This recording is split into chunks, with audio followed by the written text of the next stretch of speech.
When the vibration of my phone alarm pierced through my eardrums, I suddenly opened my eyes, my chest heaving violently, and cold sweat instantly soaking the collar of my pajamas. Before me was the familiar layout of my university dormitory, with beds above and desks below, and an unfinished design draft still on the desk. On the wall was a photo of me and Sunayanian. In the photo, I was smiling innocently, my arm around hers, my eyes full of trust in the person beside me. I raised my hand to touch my cheek. The warm sensation was incredibly real, not the coldness of the hospital, nor the excruciating pain of the car accident. Looking down at my phone, the date on the screen was sharp and clear, exactly the day of our graduation trip, just like in my previous life. Yui, get up, we're waiting for you. The dormitory door was knocked on, and Sunayanian's voice came through the door, sweet and cloying. Exactly the same as when she urged me to leave in my previous life. I took a deep breath, suppressing the emotions surging within me, and deliberately spoke softly, my voice carrying a hint of weakness. Nyanian, I'm not feeling well, I might not be able to go. There was a pause outside the door, then came Sunayanian's impatient but concerned voice. What's wrong? You were fine last night, weren't you? Did you not sleep well? I don't know, I woke up with a stomachache this morning. It comes and goes, and it's so painful that I'm sweating profusely. I curled up in bed, deliberately slowing down my speech, mimicking the state of real abdominal pain. I really can't go with you, you guys go ahead. Oh, how can that be? The graduation trip only happens once. It's such a pity. Sunayanian pushed the door open and walked in, her face showing just the right amount of concern, but her eyes quickly scanned my desk, landing on the stack of design drafts before quickly moving away. Why don't I call Jiangyi-chen to come and take a look at you? He said yesterday that he wanted to take good care of you. I sneered inwardly. Just like in my previous life, Sunayanian seemed to be concerned about me, but in reality, she was afraid I wouldn't go, without me to block Jiangyi-chen's indifference, and without me to let him continue pretending to be close to me in front of our classmates. No need. I gently shook my head, my tone carrying a hint of detachment. It's just a normal stomachache. I'll drink some hot water and lie down for a while. Don't bother him, you guys should leave quickly, don't waste everyone's time. Just as I was speaking, Jiangyi-chen's voice came from the doorway. Yui, what's wrong? Ninyao said you're not feeling well. He walked in, wearing a clean white t-shirt, his eyes gentle, with a soft smile at the corner of his mouth. He was a completely different man from the one in my past life who, after the car accident, pushed me out to shield himself from danger in order to save his own life. Ichen, my stomach hurts, I can't go on the trip. I lowered my eyes, hiding the coldness in them, trying to make my voice sound pitiful and helpless. Jiangyi-chen frowned, the concern in his tone fading slightly, replaced by a hint of impatience. Why does your stomach have to hurt today of all days? We've already made plans with everyone. It'll be such a letdown if you don't go. Can't you tough it out? Once we get there, we can find a hospital to check it out. It won't ruin the fun. I looked up at him, pretending to be weak and biting my lower lip. I can't tough it out. It hurts so much I can't even stand up. If I go, I'll just hold everyone back. Let's just forget it. At that moment, Lu Zixuan also walked in, scratching his head with an honest and sincere expression. Yui, are you really not going? That's such a shame. We've grown up together since we were kids, and this is the last trip we'll take with our classmates. How about I take you to the school clinic? If you're fine after the checkup, we can still catch up with them. I knew perfectly well that Lu Zixuan wasn't genuinely concerned about taking me to the hospital. He was just afraid I wouldn't go. Without me around, no one would speak up for him in front of Jiangyi-chen. After all, a lot of his living expenses over the past few years had been obtained from my parents under the pretense of being for me. No need, Zixuan. I waved my hand, my tone firm. I really can't go. Don't worry about me. Hurry up and leave. Don't keep everyone waiting. Seeing my resolute attitude, Jiangyi-chen's impatience was now fully visible in his eyes, though he still maintained a gentle facade. All right then, rest well, drink plenty of warm water, and call me if anything happens. He paused, then added, I'll send you photos from the trip. Don't feel too bad about missing out. Sun Yangyao chimed in as well, though the concern in her tone was gone. Yeah, Yui, we'll head up first, rest well. And if you're really in pain, give us a call. Lu Zixuan nodded along. Right, Yui, take care, we're off. Without another word, the three of them turned and left. The sound of the door closing was hurried, clearly indicating they were eager to set off and hadn't taken my discomfort to heart at all. Lying in bed, I listened as their footsteps gradually faded away, disappearing completely at the end of the hallway. Only then did I slowly sit up, the faint weakness in my eyes instantly vanishing, replaced by nothing but coldness and relief. I walked to the window, lifted a corner of the curtain, and watched as Jiangyi-chen, Sun Yangyao, and Lu Zixuan joined the other classmates downstairs. Jiang Yichen was speaking impatiently into his phone, Su Nianyao was clinging to his arm with a coquettish smile on her face, and Lu Zixuan stood nearby with a flattering grin, occasionally chiming in with a few words. It was exactly the same scene as in my past life, only this time I was no longer that Lian Yue who had set off with them, full of joy. Only to end up dying in a car accident. I took out my phone, but didn't send them any messages. Instead, I quietly opened the class group chat, watching as everyone enthusiastically discussed the trip. My fingertips felt slightly cold. I knew it wouldn't be long before this lively chat would be flooded with overwhelming bad news, and I had finally avoided the disaster that had taken everything from me after they left. I turned off my phone alarm, got up, and poured myself a cup of hot water. Only when my fingertips touched the warmth of the cup did I fully confirm that I had truly escaped that predetermined tragedy. I didn't rush to lie down and pretend to be sick. Instead, I sat at my desk, my gaze falling on the stack of design drafts. In my past life, Su Nianyao had taken advantage of the graduation trip to secretly copy this set of designs. Later, she used these drafts to secure the job offer I had wanted at my dream company, and even lied to our teachers and classmates, claiming they were her original work. My phone vibrated, a message from Su Nianyao. Her tone was perfunctory. Yue, we're on the bus now, rest well, okay. It was followed by a cute emoji and a photo of her and Jiang Yichen. They were sitting close together, her head resting on Jiang Yichen's shoulder, her eyes unable to hide her smugness. I didn't reply, but I took a screenshot and saved the message. In my past life, seeing this photo would have only made me feel wronged and sad, thinking it was because I wasn't there that they had grown so close, but now, it was clear that their ambiguous relationship had never been accidental. Just as I put down my phone, there was another knock on the dormitory door. It was Chensi. He was in the same class as me, straightforward in personality and not one to join the crowd. In my past life, he hadn't participated in this graduation trip, and he was the only one who had been willing to help me later. When my parents had their accident and Jiang Yichen and the others had avoided me, Lian Yue, are you really not going? He asked.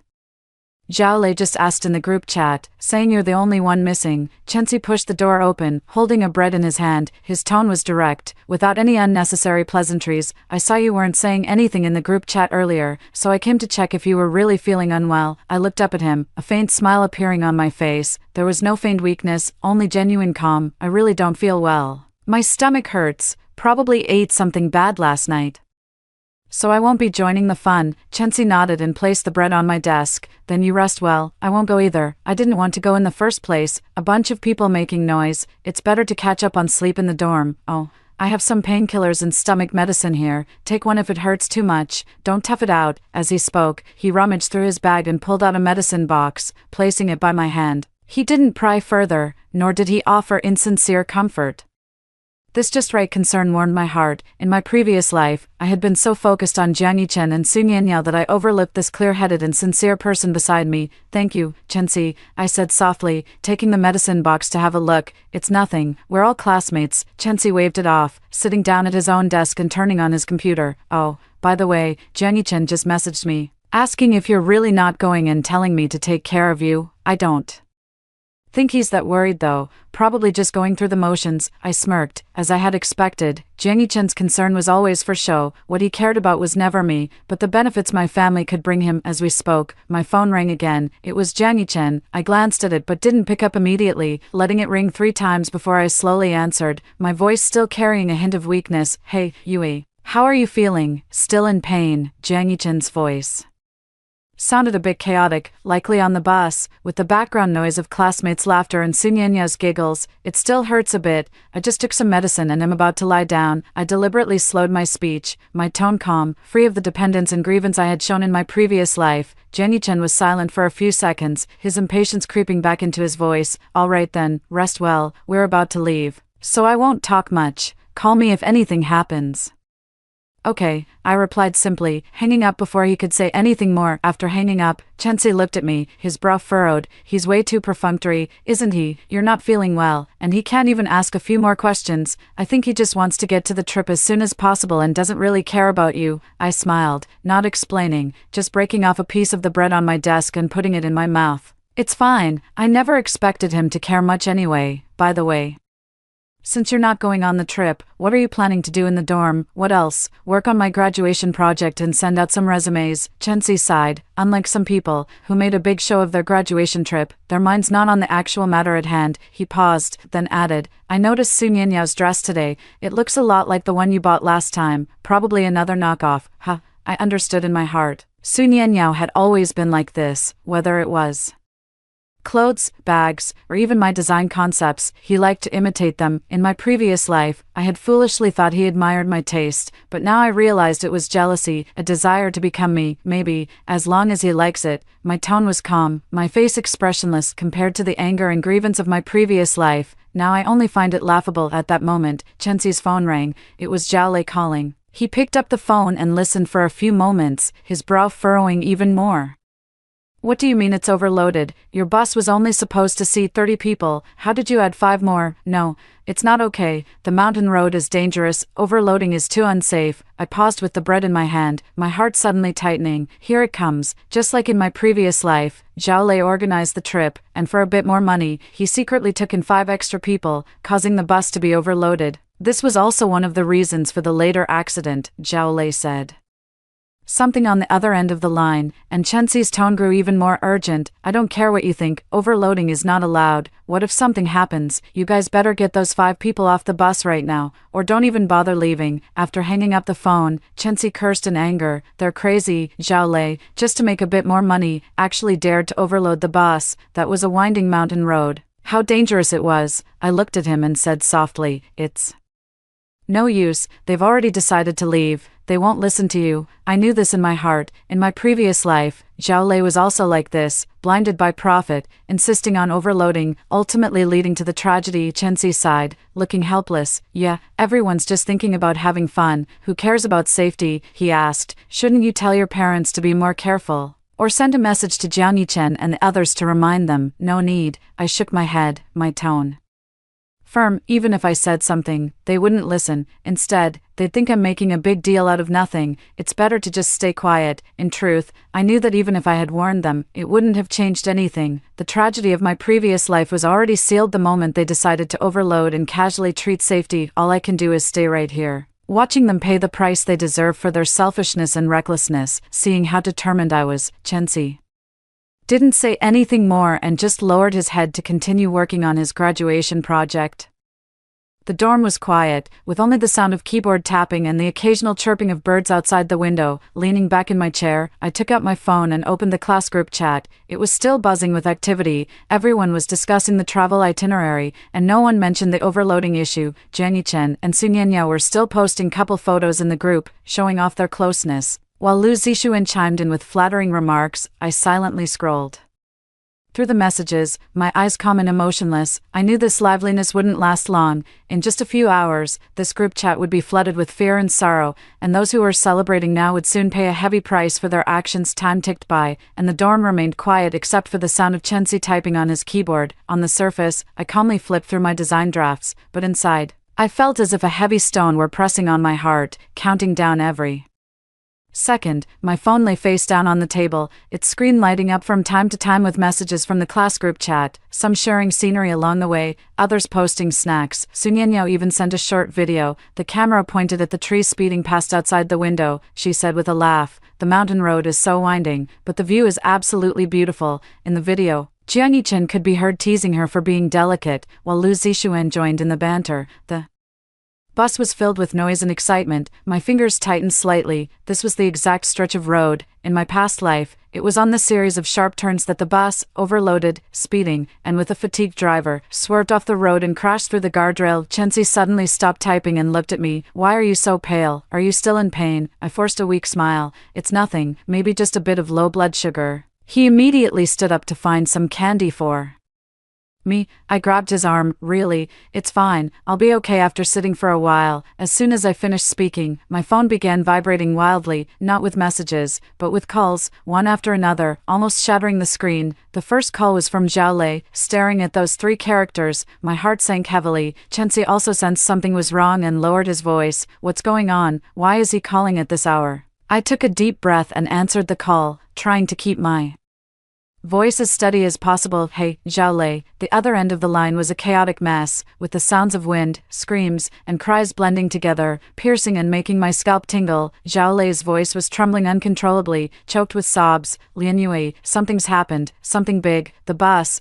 flipped over. My fingertips were icy, but I was unusually calm, as if I had already known this would happen. I spoke slowly. What happened? The turn was too sharp. The steering didn't adjust in time, and the bus flipped down the slope. Many people are injured, blood everywhere. Zhao Lei almost shouted. Jian Yichen, Su Nianyao, Lu Zixuan, they're all trapped. I was thrown out. I'm calling the police. I've already called the police. Qinshi beside me heard everything clearly. Her face turned pale instantly, and she stood up abruptly. It really flipped over. I had said it before. Overloading is not allowed. I didn't say anything, just spoke calmly into the phone. First, save those who can be saved. Wait for the police and ambulances. Aren't you worried? Zhao Lei was stunned for a moment, probably not expecting my reaction to be so calm. Jian Yichen, they're still inside, I said with a tone of indifference. Worrying won't help, even if I go now. I can't do anything. You should coordinate with the rescue efforts first. After hanging up, the class group chat exploded. The bus flipped over. Is it true or false? I just got a call from my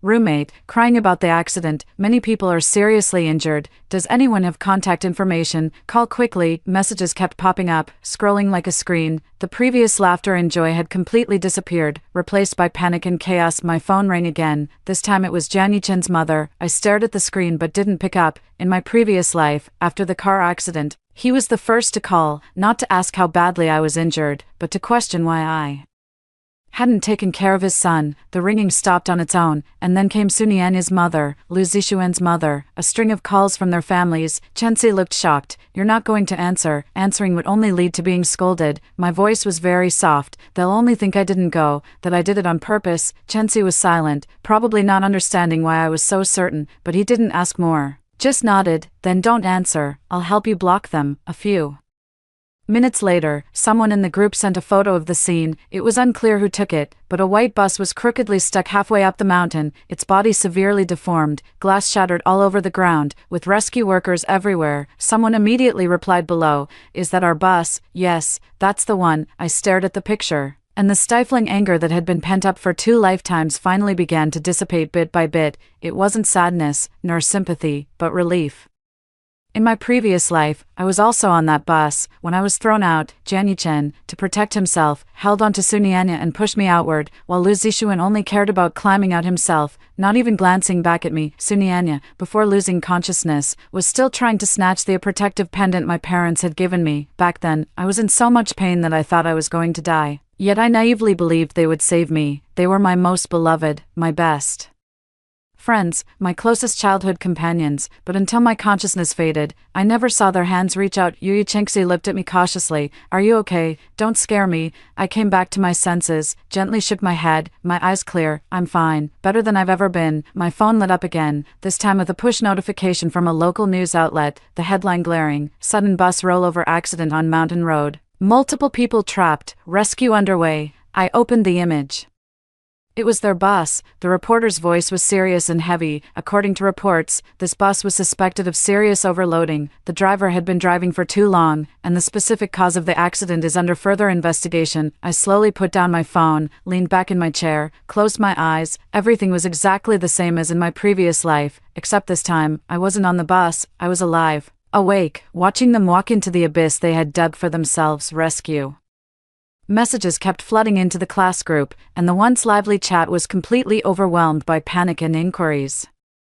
Some were crying, some were asking about the situation, and others kept tagging everyone involved in the trip, but most of the profile pictures remained dark. Chenxi stayed by my side, constantly scrolling through messages and local news, his face still tense. "Yue, the latest news is out," he said, his voice tight. "The traffic police confirmed it, severe overloading plus driver fatigue. The whole responsibility lies with the convoy and the organizers." I hummed in response, my emotions not much affected. As I already knew this, Zhao Lei just sent a message in the group. "He only suffered minor injuries and has been sent to the hospital at the foot of the mountain." Chenxi scrolled through the screen, his brows furrowing deeper. He said, "The ones trapped the longest in the car were Jian Yichen, Su Nianyao, and Lu Zixuan." My fingertips paused. "Why?" I asked, my tone indifferent, as if inquiring about something unrelated to me. Chenxi sighed, lowering his voice even more. "Zhao Lei Didn't say it explicitly, but the implication is clear. When the car flipped, the three of them were squeezed in the same row. When the rescuers arrived, Jianyichan was shielding Su Nianyao inside, stuck on the outside himself, while Lu Zixuan, trying to climb out first, ended up blocking the passage by squeezing with them. I sneered inwardly. Exactly the same. In my previous life, they acted the same way, thinking only of themselves in the face of life and death. My phone rang again. This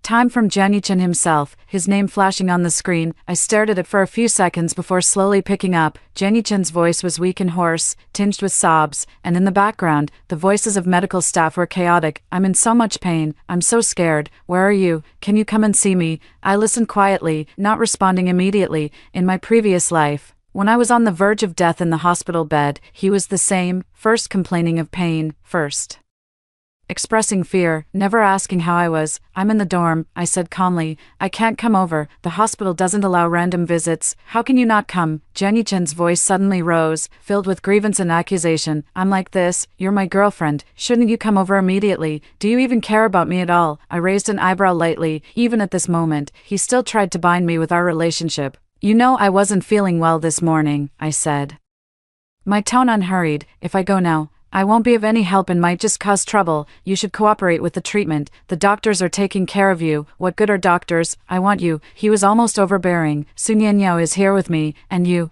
as my girlfriend, are hiding in the dormitory. Su Nianyao, I sneered inwardly, as expected, at a time like this. The first name that came out of his mouth was still hers. If she's willing to accompany you, that's her business, I said, my tone cooling. I'm not convenient. Lian Yue and Jianyichan were furious. Were you deliberately doing this? Did you never want to come on this graduation trip? If you didn't come, and I got into trouble, you wouldn't come either. What exactly do you mean? I remained silent for a moment, then replied to him clearly, word by word. I don't mean anything. I just don't feel well and am not convenient to go out. Before he could make a scene again, I hung up the phone and turned the ringtone to silent. Chinchi, who was watching all this, couldn't help but speak up. He's too shameless, blaming you for not coming when he got into trouble himself. Who was it this morning who kept urging you to leave? Now he's turning around and accusing you. He's always like this, I said calmly, not elaborating further. Not long after, Su Nianyao called. I answered as well. Auntie Yu, please come to the hospital, okay? She sobbed,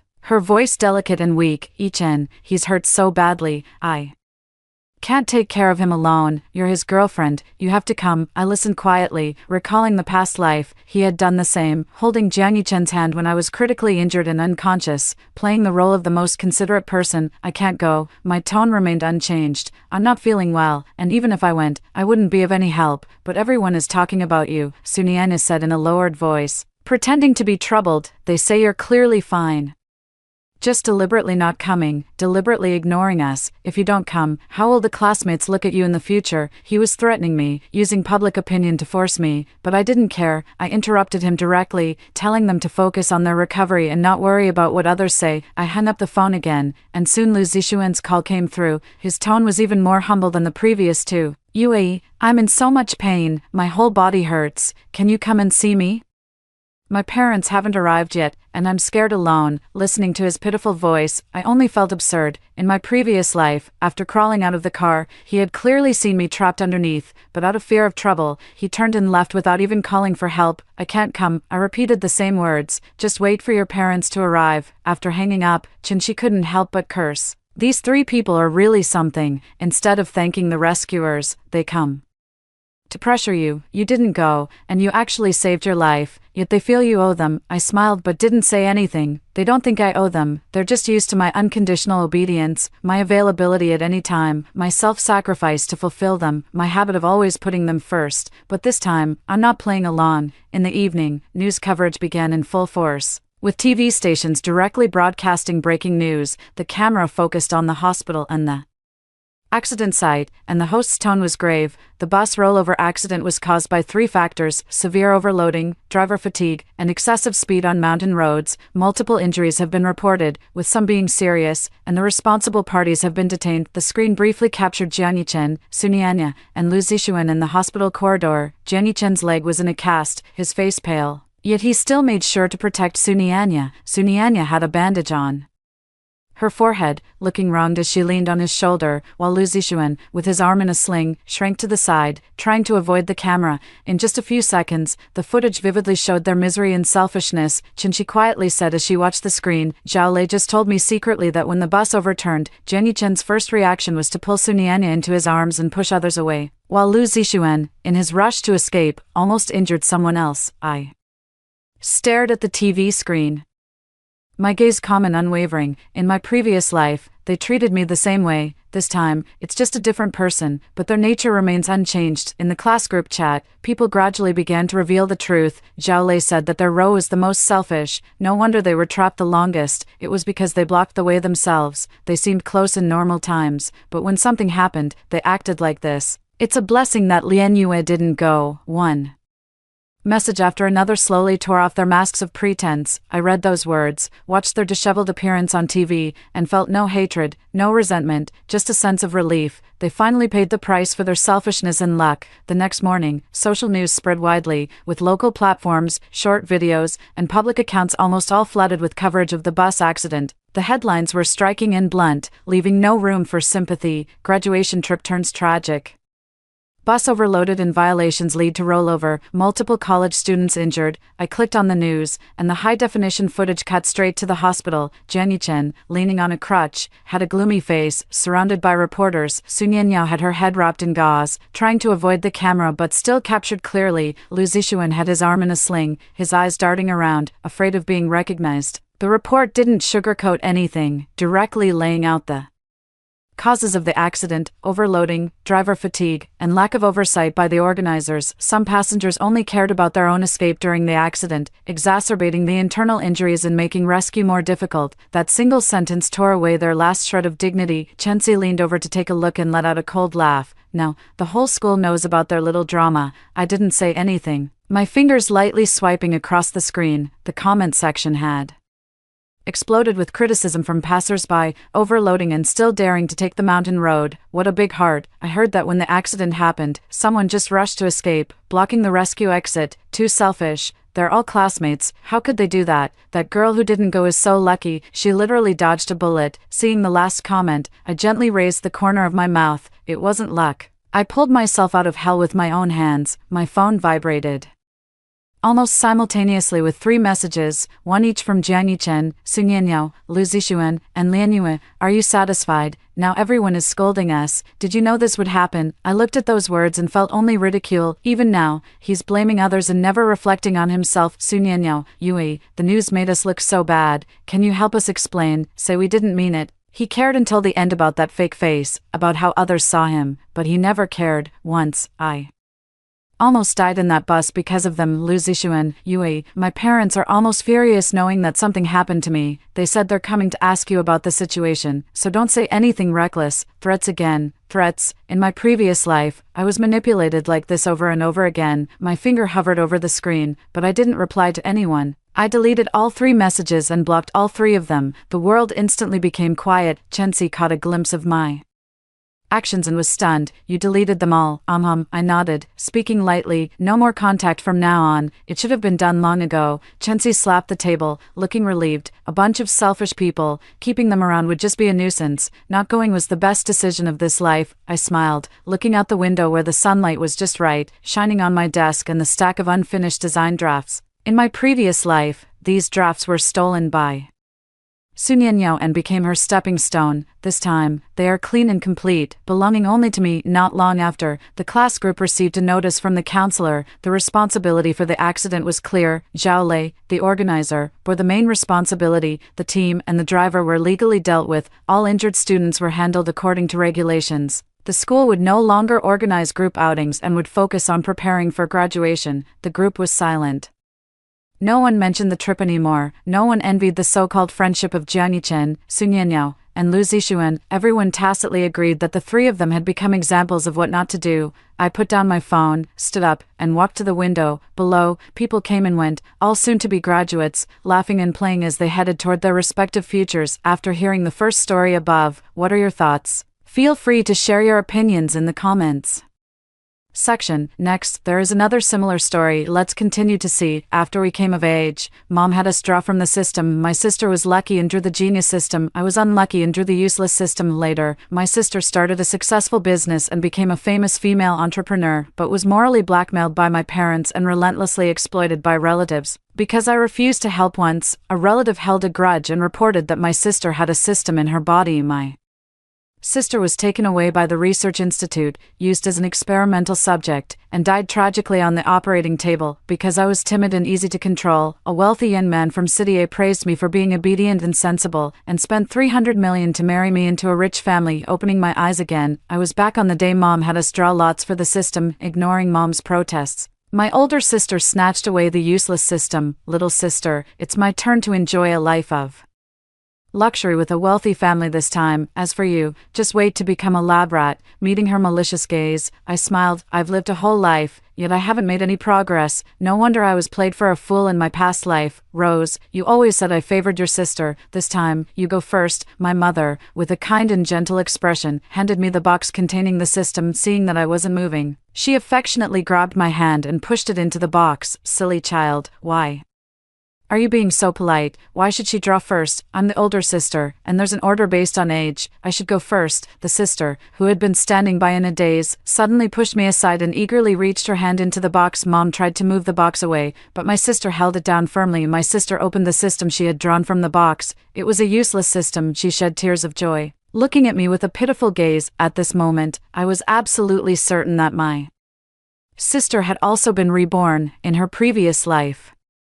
My sister was fortunate enough to bind with the wise star system, and from then on, her life took off. She transformed from an underachiever into a top student, got into a prestigious university in the college entrance exam, successfully started a business right after graduation, and became an enviable female CEO. It's just a pity that she is led by the nose by her parents, helping her paternal cousin one day and assisting her maternal uncle the next. These relatives are like leeches, one worse than the other, clinging to her and sucking her dry. At once, a parasitic relative made an excessive demand, and she refused to help, disregarding the many times she had helped in the past. The relative reported to the research institute that she had a system. My sister was taken by the research institute, used as an experimental subject, and died tragically on the operating table. Meanwhile, I bound with a useless system, timid and easy to control, praised by a wealthy young master from City A4.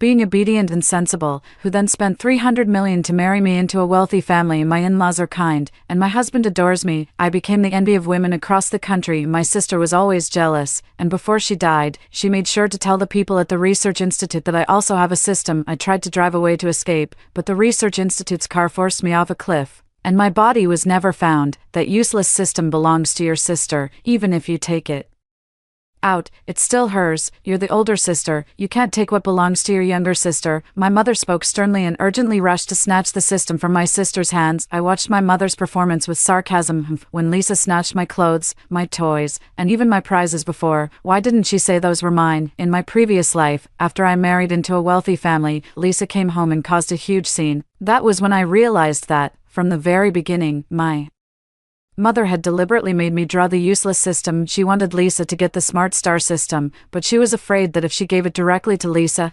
outsiders would accuse her of favoritism and criticize Lisa for bullying her younger sister. So to have the best of both worlds, she specially ordered a box. Only when the first system is drawn will the second system be released. Inside the box, she had pre-placed a useless system. Whoever draws first will get the useless system. Only then will the genius system be released. I used to think that although Mom always favored Lisa since childhood, she was fair when it came to major life events like system extraction. Lisa tightly hid the useless system, shielding it behind her, and gave me an unfriendly glare. Give me the useless system. Mom glared at Lisa with disappointment. She winked at Lisa frantically, hinting at her intensely several times. She almost blurted out what was on her mind, but Lisa was extremely wary of her mother. Just as her mother turned around to call her father to subdue Lisa and hand over the system, she had already bound with the useless system. Hearing the unique sound of the binding system, Mom quickly turned around, but it was already too late to stop it. Filled with anger and resentment, Mom raised her hand in frustration. Unable to bring herself to hit Lisa, she suddenly turned and slapped me hard across the face with a swift, forceful motion. Why didn't you draw the system first instead of letting Lisa do it. Are you trying to provoke me on purpose? It was a done deal that Lisa was bound to the waste system. Mom resentfully threw the system drawing box to the ground, then pulled Lisa away. As she walked past me, Lisa was radiant. She leaned close to my ear and whispered in a hushed voice, "Sister, it's my turn to enjoy a life of luxury in a wealthy family. As for you, just wait to be captured and taken to the lab." Meeting her malicious gaze, I smiled. I've lived a whole life, yet I haven't made any progress. No wonder I was toyed with in my past life. The box rolled on the ground a few times, and the genius system fell out. Rolling to my feet, I crouched down to pick it up, carefully wiped it clean, and bound it according to the program. I am not the child my parents hoped for. When my mother was pregnant with me, she was at a critical point in her career. She and my father had already discussed and decided to have an abortion. However, during a checkup at the hospital, a relative who worked there hinted that the baby was a boy. After persuasion from my father and grandmother, my mother decided to keep the child. They carefully prepared a children's room and Ultraman for their future son. They even booked a postpartum care center, fearing they wouldn't be able to take good care of their son after his birth, but they were disappointed. In the end, it was me who was born, not the son they had been longing for. Lisa, Mom blames me for making her lose her career. Dad blames me for getting his hopes up for nothing, and Grandma keeps complaining about having to raise another financial burden. The adults in the family shake their heads at the sight of me. My birth was a mistake from the very beginning. When Mom was pregnant, Dad and Grandma assumed it was a boy, so they were busy taking care of her and somewhat neglected Lisa. From that moment on, she harbored a deep hatred for me. After I was born, with no love from my parents or grandparents, I naturally became her slave and plaything. When she first started bullying me, she was cautious, only daring to do it behind the adults' backs, afraid of being discovered. Later, after realizing my parents didn't care about me, she became increasingly harsh in her treatment. After bullying me, she would go and complain to our parents. Our parents always believed her and even followed her suggestions to punish me. The next day, Mom told me there was no money to buy me reference books, and they couldn't afford my tutoring fees either. She forced me into a relative's shady workshop, saying, "You're almost an adult, you can't just stay at home and live off your dad and me." But then, they immediately enrolled Lisa in a closed personality training class, attempting to interfere with the system's energy and prevent her from becoming a loser. Lisa lay sprawled on the sofa, rolling her eyes. "Why are you worrying so much? I'll marry into a wealthy family in the future, and you'll just have to wait to enjoy the good life." Her parents refused to give up and dragged her into the personality training class, but 2 weeks later, they brought back Lisa, who was crying her heart out. Lisa liked to show off, and some people couldn't stand it, so they mocked her. In the past, Lisa would have turned the tables and made the other person cry, but because she was bound to a useless system, Lisa became timid and didn't dare to fight back. The people who bullied her saw her as an easy target and went too far. Lisa was driven to despair and threatened to jump off a building, forcing the school to contact her parents. Unable to bear seeing their beloved daughter continue to suffer, her parents tearfully brought her home. However, they haven't given up on the idea of changing Lisa's personality. The parents hired a high-paid personality trainer to come to their home for one-on-one training with Lisa. They were full of anticipation. However, no matter what the trainer asked Lisa to do, she would manage to mess things up in ways that were beyond anyone's expectations. In the end, the trainer was even willing to refund all the fees, not wanting to continue teaching Lisa anymore. The trainer said bluntly that he was afraid that while teaching, he might also be infected by Lisa's incompetence and cowardice. When the trainer left, Lisa's eyes were sparkling, and she was overjoyed. From then on, she didn't have to do anything and lived a blissfully happy life. After all, she messed up everything her parents asked her to do. On several occasions, they even caused my parents to pay large compensations, completely depleting their pension savings. My parents had no choice but to give up on trying to change Lisa's personality. They set their sights on me. My parents took me out of the small workshop and brainwashed me every day.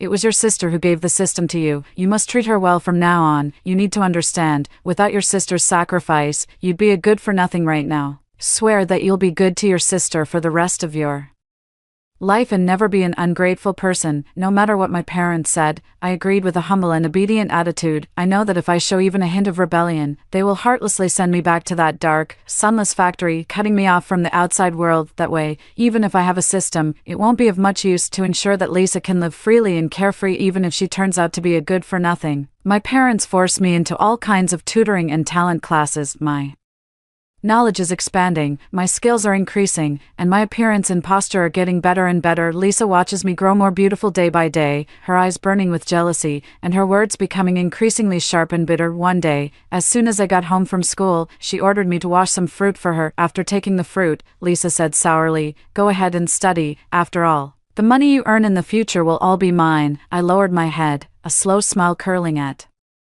the corner of my lips. Who made that rule? They might try to snatch my things, but do they think I won't run just because I have long legs? On the day of the college entrance exam, Lisa pulled the same old trick, complaining of a stomachache. My parents were busy taking her to the hospital, and no one remembered that I had my college entrance exam today. Lisa was being carried by Dad, and she turned back to give me a smug smile, as if to say, "See, even though you get good grades and are pretty, Mom, and Dad still like me the most." It would be a lie to say it didn't hurt, especially after the exam, when other students' parents greeted them with flowers and took them out to eat and celebrate. I came home to a house in complete silence. Mom and Dad are still at the hospital taking care of Lisa, and the fridge is empty, as if it had been deliberately cleared out. They are only Lisa's parents, only concerned about whether she has enough to eat or warm clothes to wear. Knock knock. "Rose, are you home?" The voice of my good friend Lena came through along with the knocking at the door. I opened the door, and the aroma of the food rushed eagerly into my nostrils. I couldn't help but swallow my saliva.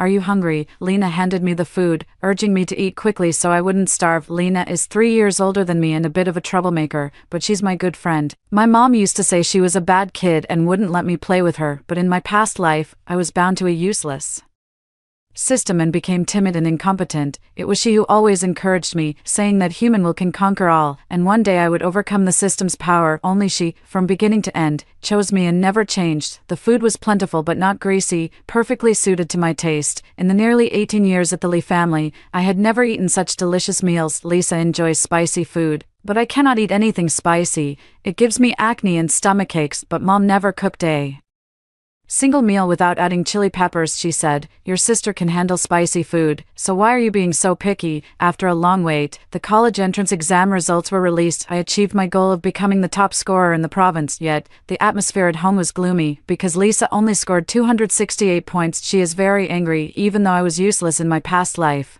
I scored 600 points in the college entrance exam and barely got into University A, and at University A, I met my wealthy husband. Mom advises Lisa to retake the college entrance exam. "Lisa, you just underperformed this time. If you retake the exam, your score will definitely be higher than Rose's." Mom's expression is complicated. She doesn't understand why, despite her efforts to nurture Lisa in every way, she still can't amount to anything. Lisa refuses to listen to her mom's advice, insisting on not retaking the exam and instead wanting to attend the vocational school next to University A. The school is close by, so she can go to University A to meet the wealthy young men of City A and become a rich young mistress as soon as possible. Why bother reading this book? Are you looking for trouble? Unable to persuade Lisa, Mom twisted my ear and dragged me into her room. "Your sister can't just go to some lousy junior college." Mom's face was livid. "You're not going to college this year either. Tutor her, and next year, both of you sisters can go to a university together." Mom had Dad take me back to our hometown overnight, locked me in a room, and took away my phone and computer. When school leaders and admissions officers called me, Mom answered every time, smiling as she told them I was traveling and had left my phone at home. When top universities were competing for me, Mom set a condition: whichever school was willing to accept my sister is the one I would attend. Rose has liked her sister since she was little. This time, her sister didn't perform well in the college entrance exam, and even though Rose became the top scorer in the province, she wasn't happy. She kept hiding in her room and crying, which is why I had to let her go on a trip to relax. Lisa's qualifications were really poor. The admissions officers from the top universities hadn't met me, so they didn't know if I was worth the risk. In response to my mom's proposal, they beat around the bush and suggested meeting me first. After talking for a long time without getting the desired result, my mom deliberately said things to disgust the admissions officers, making them feel awkward and driving them out of the house. She declared that she didn't care about me attending their schools. My mom, furious, took Lisa and returned to our hometown. As soon as I entered the door, my mother started yelling, "How can you be so useless? You became the top scorer in the province, yet you couldn't even manage to get your sister into college along with you. What's the use of scoring so high? All right, just as we discussed before, you should focus on tutoring your Sister at home this year, you can go to college only when she does. My mother was determined not to let me attend college this year. Later, when the admissions officer called her, she directly hurled insults and even cursed the officer's parents. In the blink of an eye, it was time to fill out the college applications. Lisa walked into my room with a tablet, smugly shoving it right in front of my face. I'm going to college. She somehow managed to convince her mom and applied to the vocational college next to university. Sis, didn't mom want you to retake the exams and get into a better university next year? Isn't the school you applied to a bit not great? My words hit a nerve with Lisa. Normally, she would have gotten angry right away and made sarcastic remarks, but surprisingly, she laughed. Do you know what?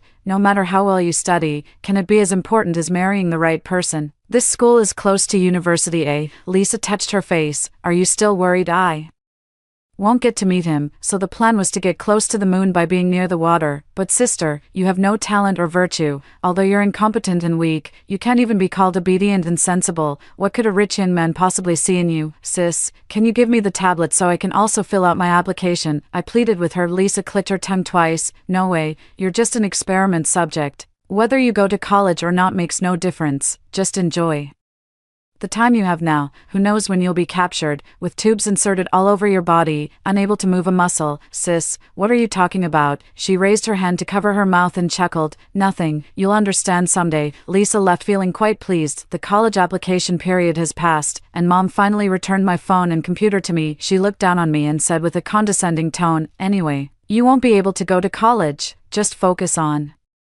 tutoring your sister. If she has a bright future, she won't treat you poorly. Can't I go to college? I never said that, nor did I agree to it. Back in the city, my mother ordered me to work and earn money. Your sister has many expenses for college. Do you just want to sit idle and eat away your savings? After telling me to work and earn money, my parents went on a trip with Lisa. Feeling at ease in my past life, influenced by the system, there were many things I couldn't do on my own, but I learned a lot. I found a one-on-one tutor. It cost $300 per hour, with 4 hours of lessons each day. After returning from the trip, my mother couldn't wait to give orders, telling me to send all the money I earned this month to her via WeChat. I sent my mom $1,800, saying, tutoring pays $15 an hour, and I teach for 4 hours a day. Looking at the amount she received, my mother pouted in dissatisfaction. With the genius system, you only make $60 a day from tutoring. I should have sent you to wash dishes at a restaurant. At least that would have earned you $3,000 a month. I obediently lowered my head and stayed silent. The night before Lisa left for college, I tirelessly packed her luggage. Mom bought Lisa expensive skincare products, cosmetics, and new clothes and shoes. Her luggage filled 4 suitcases and still wasn't all packed. As for my luggage, it didn't even fill a 24-inch suitcase. It's all filled with old clothes and other cheap stuff. Your sister is going to college, so she needs good quality things. We can't let outsiders laugh at us. You're renting off campus and working part-time. If your things are too nice, you might attract bad people. Mom is doing this for your own good. Mom said it with such righteousness, without a hint of guilt or hesitation. For the same destination, the train ticket Mom bought for me would take nearly 20 hours, while the one she bought for Lisa was a high-speed rail ticket that only took 8 hours. I left before Lisa, and Mom asked me to take all her luggage. Your sister is careless. Mom isn't at ease with her carrying the luggage. You're careful, so Mom trusts you. She pushed all the luggage to me, slammed the door shut, and gave me no chance to refuse. I looked at the 4 large, brand new suitcases at my feet, picked up my own worn-out one, and walked away. Downstairs, I encountered the difficult old lady who collects scrap. I told her there was trash in the hallway on the 24th floor. The old lady loves to take advantage. If she sees something and no one is around, she automatically assumes it's hers. Even if she can't win an argument later, she'll make a big fuss and demand money before she'll let it go. I didn't take the train. I bought a high-speed rail ticket myself. On the high-speed rail, I received a call from my mom. I placed the phone on the table and tapped to answer, even without putting it on speaker.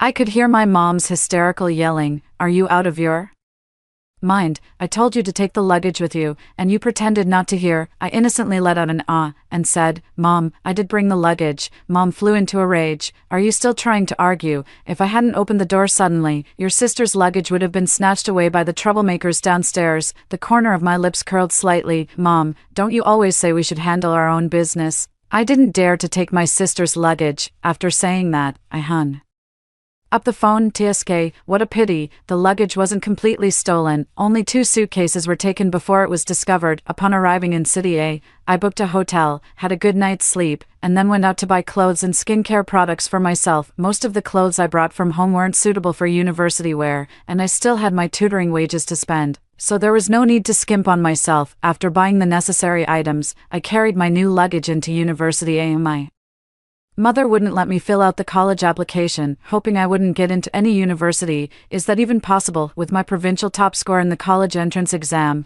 Did she really think that by locking me in the old house and taking away my phone and computer, no admissions officer could reach me? How adorably naive. Moreover, even before the college entrance exam results were announced, Mr. Jack, the admissions officer from University A, contacted me in advance. I anticipated what would happen later, explained the situation to Mr. Jack, signed the contract early, and asked him to keep it confidential and not inform admissions officers from other universities. At the time, Mr. Jack did not fully believe that my mother would prevent me from attending university, but the subsequent events proved to him that, fortunately, I had prepared in advance. Rose, Teacher Jack waved to me at the entrance of University A, you finally made it. I was so worried you wouldn't arrive on time that I couldn't sleep for several nights. Teacher Jack personally took me to the dormitory, introducing the scenery and history of University A along the way, and told me to contact him promptly if I encountered any difficulties. Teacher Jack, a lazy, magnetic male voice called out. I turned my head to look. A man in a gradient blue and white shirt and light-colored jeans slowly walked toward us from a side path. The brilliant sunlight filtered through the leaves, illuminating his exceptionally handsome features, his captivating peach blossom eyes, slightly upturned, inexplicably exuded a sense of charm. This man was none other than my husband from my past life, Harry, the wealthy young master of City A. Teacher Jack, where are you heading? He lowered his gaze with a light chuckle, glancing at Teacher Jack and then at me. And who is this? Teacher Jack introduced me to him. Harry raised an eyebrow and said, Teacher Jack, don't you still have a meeting to attend? How about I take the junior back to the dorm? It's on my way.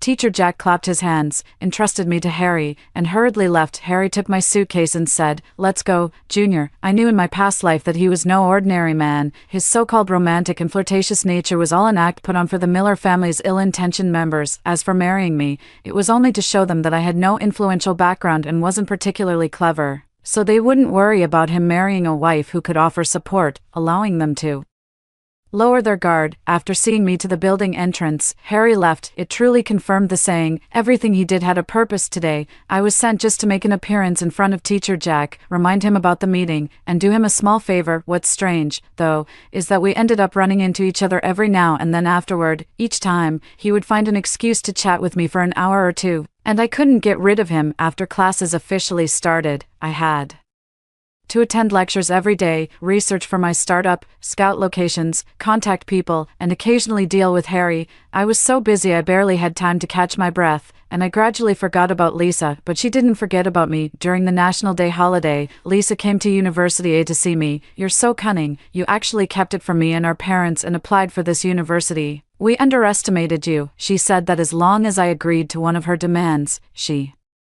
wouldn't tell our parents that I was studying at University A. Otherwise, she would have our parents come to University A to help me withdraw from school. I've already found out. Harry invited you to go on a trip with them, right? How are you so good at seducing people? It's been less than a month since school started, and you've already got him inviting you out on his own, Lisa said through gritted teeth. If she didn't need my help, she might have lunged at me and bitten me hard a few times.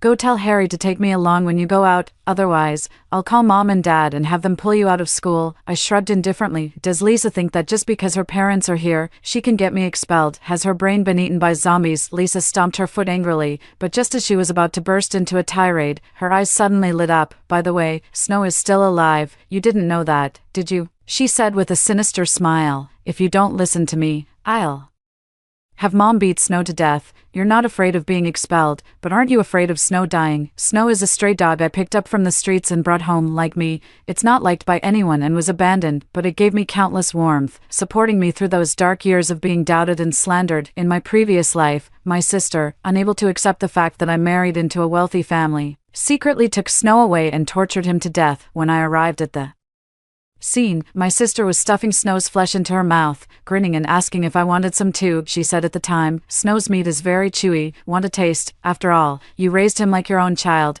It tastes really good." Yes, she clearly knew that I treated Snow like my own child, yet she still did such a thing. I slapped her at the time, and my parents and relatives all took her side, blaming me for turning against my sister over a dog, which they thought was completely unreasonable. My mother cried and scolded me, saying that she should have killed the dog when I first brought it home. In this life, when I was reborn, I just wanted to deal with the system quickly and take Snow away. After the lottery system, Lisa told me grimly that she had told her mother that Snow would affect her luck in the lottery, and her mother had already beaten Snow to death. What she said at the time was flawless, and I believed it. "What did you say? Snow isn't dead." Lisa raised her chin triumphantly. "Thank me, it only broke 2 legs." A sharp pain surged in my heart, and my legs felt weak. Snow was already in poor health, and with both legs broken, being abandoned in an unfamiliar place must have been so hard for it. Was it waiting for me to rescue it all along? Yet I never came. "I can let Harry take you out to play, but first, you must let Mom take Snow to the vet for treatment, and then hand it over to Lena. Tell them first. I'll have Mom let Snow out after we come."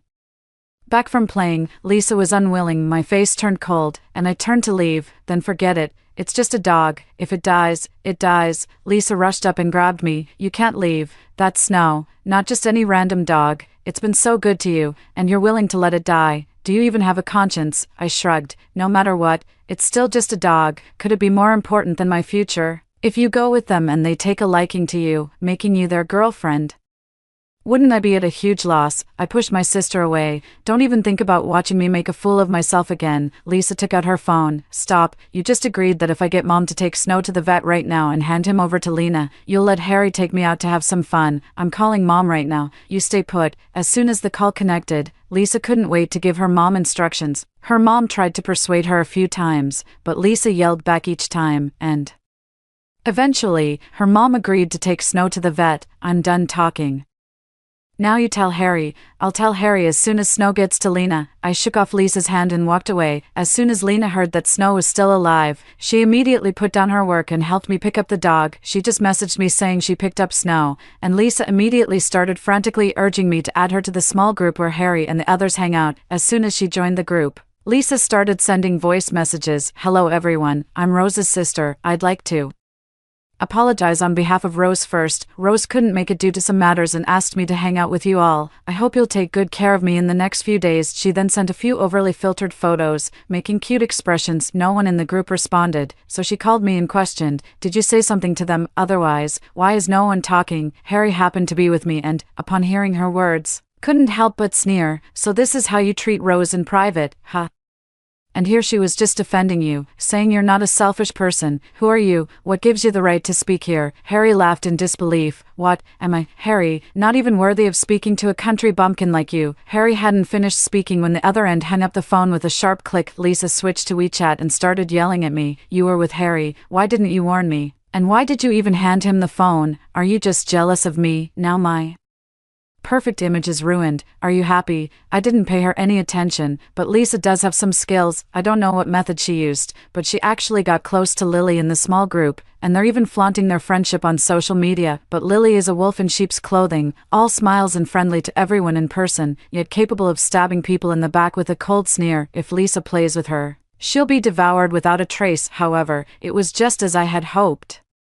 Otherwise, wouldn't it have been pointless to add Lily to the group? Lisa got her wish and went on a trip with Harry and their little group. She went with great enthusiasm, but 7 days later, she returned crying and injured. She grabbed my arm at the library entrance, crying her eyes out with tears and snot. "Rose, why does no one praise me for being well-behaved and sensible? They all call me useless and incompetent. You must have done something right." She was being targeted by others, too, afraid to stand up to them, and only dared to take it out on me at home. But isn't that the essence of a useless system? In my previous life, I married into a wealthy family. My husband doted on me, and my in-laws were kind, but it was all a facade. In reality, Harry only saw me as a tool to use against my mother-in-law. My mother-in-law kept tormenting me until she realized I was truly timid and incompetent, and only then did she stop. Harry's mother-in-law is not his biological mother, she is his And she has her own biological son and wants to raise Harry to be incompetent so that her son can inherit the vast Miller family conglomerate. By being so obedient and sensible, marrying into the Miller family, I can help Harry maintain his facade, easing the suspicions of his mother-in-law and brother-in-law. It also allows his mother-in-law to breathe a sigh of relief, no longer worrying that Harry might secretly marry a wealthy heiress for support behind her back. Both sides thought I was very suitable to be the young mistress of the Miller family, which is why they showered me with affection in front of outsiders. With the status of the Miller family's young mistress, I gained financial and influential support, and it seemed I was about to overcome the system's power and change my weak and cowardly nature. However, just before success, I was killed by Lisa. Sister, what matters isn't what I did, but the fact that you couldn't change anything. Isn't that right? The color drained from my sister's face. What do you mean? I mean, sister, is the trash system any good? My sister ran away as if she were insane. My mother called to sever our mother-daughter relationship. You have no sisterly affection for your sister. From today on, we are no longer mother and daughter, severing the mother-daughter relationship. Yet she demands that I pay a large amount of alimony, $5 million annually. I gave you the genius system, and I only ask for $5 million in alimony each year. You should be grateful. I didn't deny it, and my mother took my silence as agreement. She was busy comforting Lisa and forgot to hang up the phone. Lisa, even if Rose has the smart star system and succeeds in entrepreneurship, she is destined to work like a beast of burden for us. Please cheer up and accept the treatment. Okay, seeing you like this breaks my heart. Mom hugged Lisa and sobbed. I had never heard her cry so sadly before. Mom never went to college, so she didn't know that one could start a business and make money in college. That's why she never contacted me during my university years. After graduating from university, I went abroad to pursue a PhD. Directly, they didn't know until I completed my PhD and returned to the country, when I received her WeChat message demanding that I pay $5 million in alimony on time. Lena found out about this and came to my house to make a scene, but my mother was unapologetic. Rose is my daughter. What's wrong with me asking her for $5 million a year? Even if I asked for $50 million, she would have to give it. Lena was so angry that she stomped her feet and rushed forward, wanting to hit her mother. She was stopped by someone. Rose just graduated from college, and you're already asking her for $5 million. Over all these years, have you ever given her even $10,000? Indeed, she hadn't. The clothes and shoes I wear are the ones Lisa didn't want. When I got sick or injured, my mother never took me to the hospital. She made me recover at home, saying it would boost my immune system. Even my tuition and living expenses for school were covered by the scholarships and financial aid I fought for, as well as the summer jobs I worked every vacation. Lena shouted out all the hardships I had endured over the years, and the neighbors began to look at my parents with doubt. Mom slammed the door shut with a bang. Lisa saw the interview on TV, found out about my successful business venture, and called me. Rose, give me $30 million a year, and I'll pretend I know nothing and won't tell Mom about your business success. You know how much trouble you'd be in if Mom found out. I hung up the phone with a laugh. After all this time, Lisa is still so childish, but Mom raised her for nothing, and Lisa asks me for $30 million every year. But it's not for her and Mom. She has never thought about Mom's well-being. What would Mom feel if she knew that the eldest daughter she has always doted on and loved actually has such thoughts? Go ahead and say it.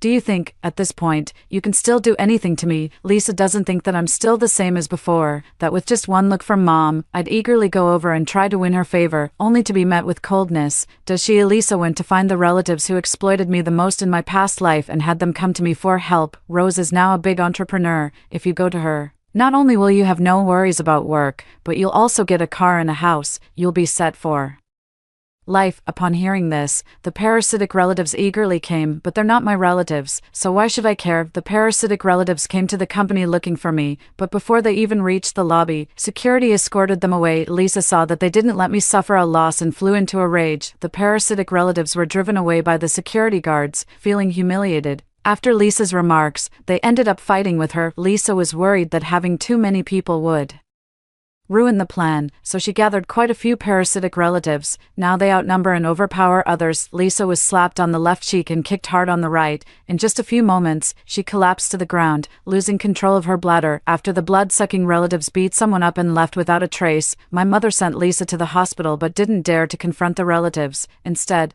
she called and sent emails to insult me. I blocked them one by one. Honestly, watching them lose their composure is quite amusing. I just didn't expect Lisa to take such an unconventional approach. Rose, that lunatic Lisa went to the research institute to report that you have a system, claiming you got into university and achieved entrepreneurial success through illegal means. Lena sent me a furious WeChat message. I don't know if Lisa is just foolish or if she's completely throwing caution to the wind. She reported that I have a system. Doesn't she have one herself? What's more, I have a backup plan. Does she have one? She just impulsively went to the research institute to report me. How amusing. Just after finishing the conversation with Lena, I received an email from Lisa on my phone. Blocking my phone and WeChat won't help. I'm telling you, we might as well both go down together. Seeing this email, I knew that Lisa didn't want to die. She was even afraid of death. If she really wanted to end it with me, she wouldn't have specifically sent me an email when she does something bad. She usually does it quietly, waiting to see my miserable outcome before revealing her true colors and mocking me. This is what her mother taught her. Never jump to conclusions until the very end. Is she sending me an email so urgently now just to make me anxious? From the moment I was reborn, I had anticipated this moment when Lisa would be driven to desperate measures. It wasn't until this moment that I truly understood that, even in this second life, Lisa hasn't made any progress at all. No wonder in her previous life, despite having a genius system, she still made a complete mess of her life. However, Lisa is destined to fail. She is so crazy that no one believes what she says. I just didn't expect that Mom would love my sister so much to fulfill my sister's wish. She even went so far as to report me. Researcher, if you take Rose for research, you will definitely get unexpected results. My mother confidently told the institute. I stood by, feeling neither sorrow nor joy. All the grief had been exhausted during my death in the previous life and the extraction of the system in this one. You must believe me, I was the one who gave her the system, so I know it best. Seeing the researcher standing still, the mother's expression gradually turned frantic. I smiled. Why doesn't she understand? I started my business in my freshman year, so why did Lisa only see my interview after I graduated? Why did the parasitic relatives give up so easily when they caused trouble at my company? Didn't they call the police even today? Why is it that the researcher who was so obsessed with Lisa in the previous life remains indifferent upon hearing about the system now? No, it's not because they didn't report it to the police, nor is it because the researcher has no interest in the system. Rather, with the support of the state, the research institute has long been purged by me. Those deranged maniacs who chased after me and wanted to study me in the previous life have all been sent to where they belong, now in the research institute. Everyone is my people. Why does the country give me so much power? Of course, it's because I majored in chemical pharmaceuticals for both my bachelor's and doctoral degrees. With the experience from my past life and the system's support, I quickly developed several drugs that the country urgently needed. With me, diplomats no longer have to negotiate humbly with foreign countries for those medications. After I completed my PhD, the condition for my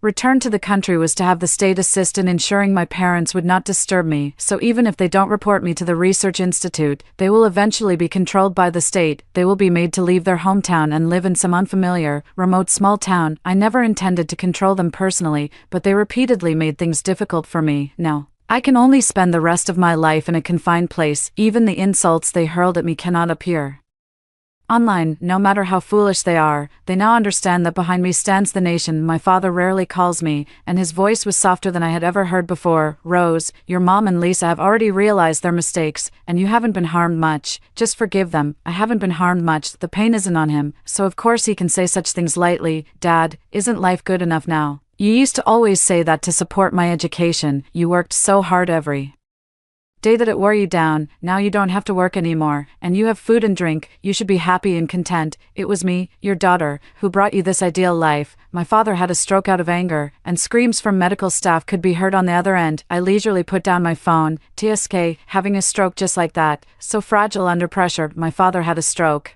and my mother was so devastated that she developed dementia and could no longer take care of herself. If she had been completely demented and unaware, it might have been easier, but fate was cruel to her. She would have 1 or 2 hours of lucidity each day, during which she would see herself incontinent and disheveled. She, who had always valued her self-image, simply couldn't accept herself in that state. Later, the country held a military parade. I stood on the city tower with the leader. My parents and sister saw me on television and told the officer supervising them that I was their daughter, but no one believed them. including the caregivers looking after them, because the state intervened. I am an orphan, all the previous records have been encrypted, and no one can access them. Lisa couldn't accept it. In this new life, I am still thriving, while she has gained nothing, not even as much as in her previous life. She became completely deranged, not even recognizing her own parents. She was unwilling to accept it. Why was it that no matter what system I obtained, I could always live so well? She ended up literally angering herself to death. When she died, her eyes were wide open, and the caregiver tried to close them but couldn't, no matter how hard they tried. I wanted to tell her that although external things may have great power, human potential is limitless. As long as we have faith in our hearts and take action, one day, men will conquer nature. After hearing the second story above, what are your thoughts? Feel free to share your opinions in the comments section. Next, there is another similar story. Let's continue to see. My roommate is plain looking and stout, but she has a beautiful, captivating singing voice. Upon hearing that the school board chairman's son had declared himself a voice lover and was organizing a masked singing contest to find a girl with a sweet voice, she became eager to participate. When Helen asked me to help her make a mask, I tried to persuade her. These rich kids are just looking for entertainment. They don't really care about anything but looks. If you win first place, who knows how he might take his anger out on you. She was finally persuaded by me to give up participating in the singing contest, but later, a girl with an ordinary appearance actually won first place in the singing contest, and the school director's son kept his promise and married her with great ceremony. Helen went completely insane. After using a craft knife to slash my face, she drowned me in the squat toilet. When I opened my eyes again, I was back at the day of the singing event. This time, I didn't stop Helen from singing with a mask on. Ivy, I remember you mentioned before that you're into cosplay and make a lot of props. Could you help me make a mask, preferably a white one, with a lace crown on top and tassels at the bottom? Daniel is hosting a masked singing contest tonight. The winner will not only receive generous prizes but also get to marry him. He said he's a sucker for a good voice. As long as the voice is pleasant, nothing else matters. Ivy, I want to give it a try. Who knows, maybe I'm the sweet voice girl he's been looking for. As Helen spoke, a blush spread across her dark-skinned face, and she shyly lowered her head. The familiar voice and words echoed once more, and it felt as if the gurgling sound of being submerged in water could still be heard in her ears. I was stunned for a long time, blinking my eyes before realizing I had been reborn. Seeing that I hadn't responded for a while, Helen grew somewhat displeased. She impatiently furrowed her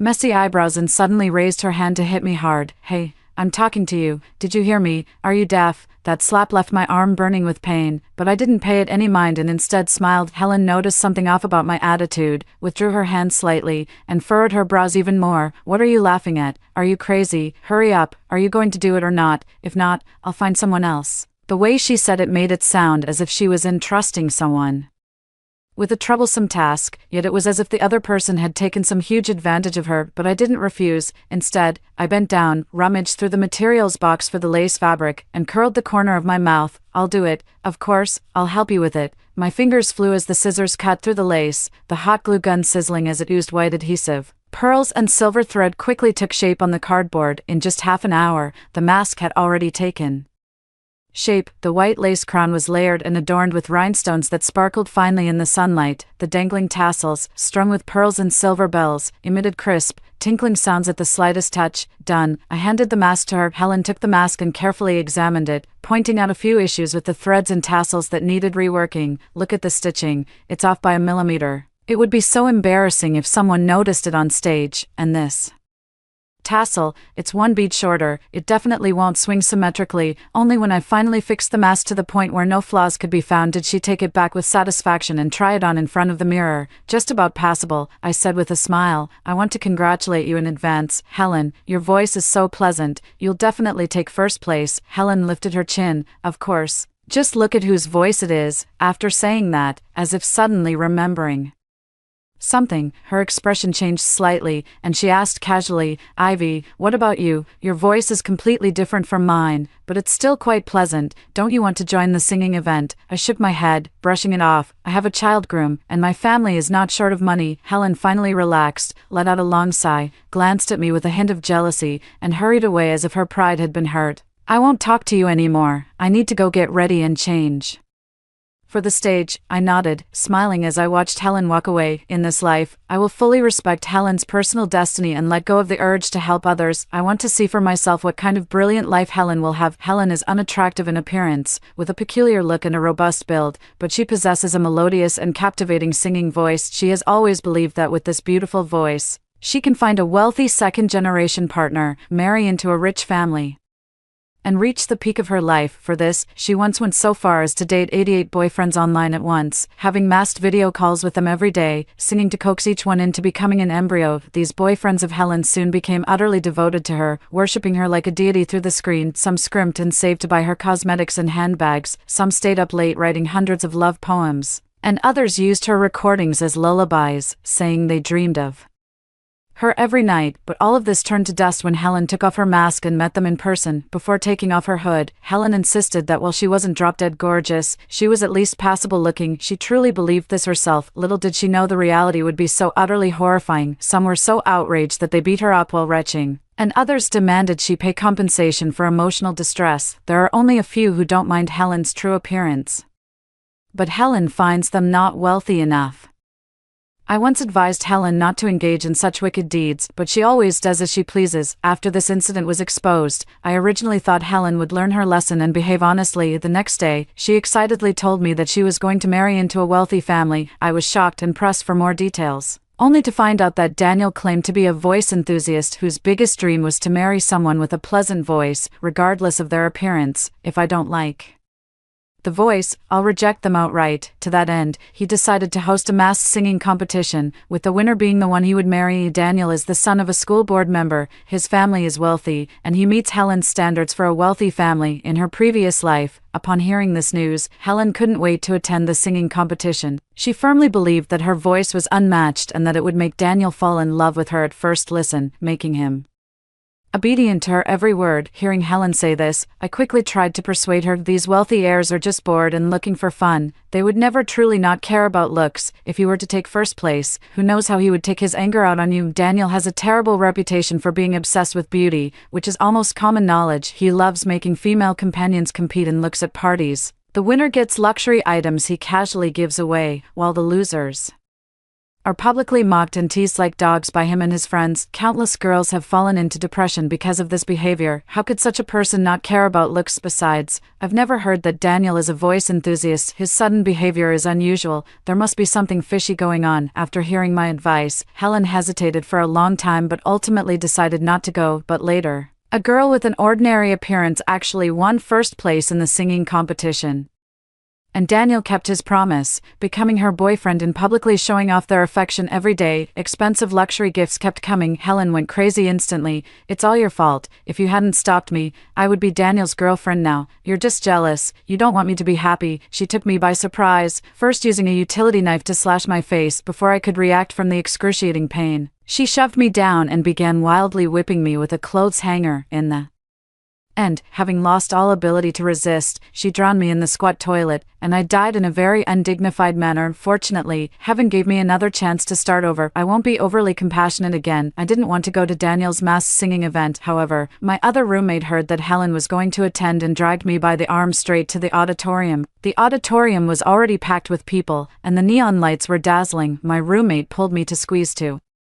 the front row, and as soon as we stood still, I heard the host announce the next act. Next up, contestant number 17, Helen. The spotlight shone toward the backstage entrance, and Helen's figure slowly emerged. She was wearing that white princess dress, with a lace crown glowing softly under the lights, and tassels hanging from her shoulders, swaying gently with each step. The originally robust figure appeared slender under the effect of the corset. The moment Helen spoke, the noisy auditorium immediately fell silent. Her voice was like a honey-soaked evening breeze, carrying the moonlight as it flowed through everyone's ears. She was singing an old song, the melody of which was originally somewhat somber, but after being moistened by Helen's voice, it unexpectedly took on a lingering charm that seemed to hang in the air. Even the accompanying piano music appeared to serve as her backdrop. When the last note faded away, the auditorium remained silent for a full 3 seconds before Erupting into thunderous applause. Before the applause had even died down, Daniel suddenly stood up from the judge's table, dressed in a high-end white shirt, his lips curved in his usual nonchalant smile,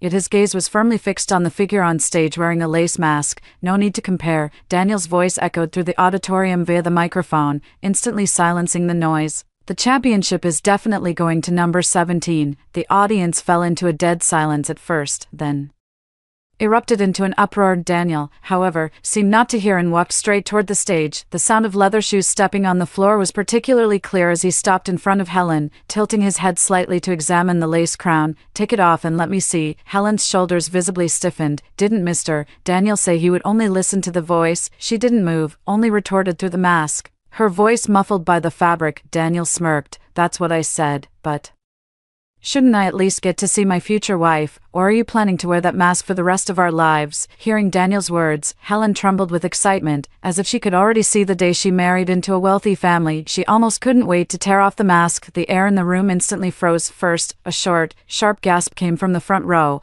as if someone had been pricked by a needle. Immediately, whispers spread like a tide, growing louder and eventually turning into undisguised discussions. "Oh my, the contrast is just too stark, isn't it? Daniel is in for it. No wonder he wears a mask. I wouldn't dare show my face either if I were him. Looks so weird, but the voice is so sweet." Lip syncing, right? Blur the creepy image. Someone made an exaggerated, horrified expression at their companion, secretly pointing a finger toward the stage. A few well-dressed girls in the back row even covered their mouths and laughed out loud. The excitement on Helen's face froze, and beads of cold sweat trickled down her forehead. She looked up at Daniel with fear and unease. Almost cautiously, Daniel took a step back, his gaze dark and unreadable as he watched her, but to everyone's surprise, Daniel suddenly took 2 steps forward, raised his hand, and tucked the stray strands of Helen's hair behind her ear, which was dotted with pockmarks. His movements were natural and intimate, and when his fingertips brushed past her earlobe, Helen flinched as if scalded.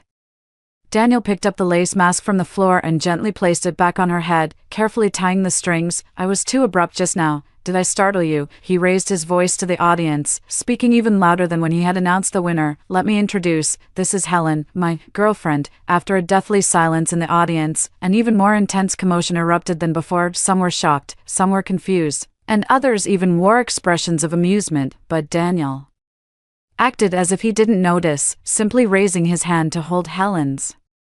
Helen was led by him toward the backstage, her steps unsteady as if she were walking on cotton. "How bizarre. Could it really be that I was wrong, and Daniel is actually completely fine? My intuition tells me it's not that simple. This matter won't end so easily." I didn't see Helen again for the entire week after that, until Monday morning. I rushed back to school from home for the 8 a.m. class, which was when my frustration was at its peak. As I dragged my suitcase and was about to enter the dormitory building, an outrageously flashy purple supercar suddenly zoomed past me, missing me by just a few centimeters. Then, it made a sharp drift and turned to face me, the screeching sound of tires tearing through the morning quiet, drawing the attention of passing students. My face darkened. Psycho. I should have asked Dad to buy out this school. The sports car screeched to a halt in front of the building, its doors swinging upward like wings, and Helen stepped out from the passenger seat. I looked up and almost didn't recognize her. Her hair was styled in big waves, she was wearing the latest haute couture from the runway, and she was carrying a limited edition handbag. Expensive jewelry adorned her neck, wrists, and ears. Her face was also made up with a thick layer of foundation, though it still didn't help much. The sports car's engine purred softly as Daniel rolled down the window. Helen immediately approached with a playful laugh. The two of them shared an intimate and passionate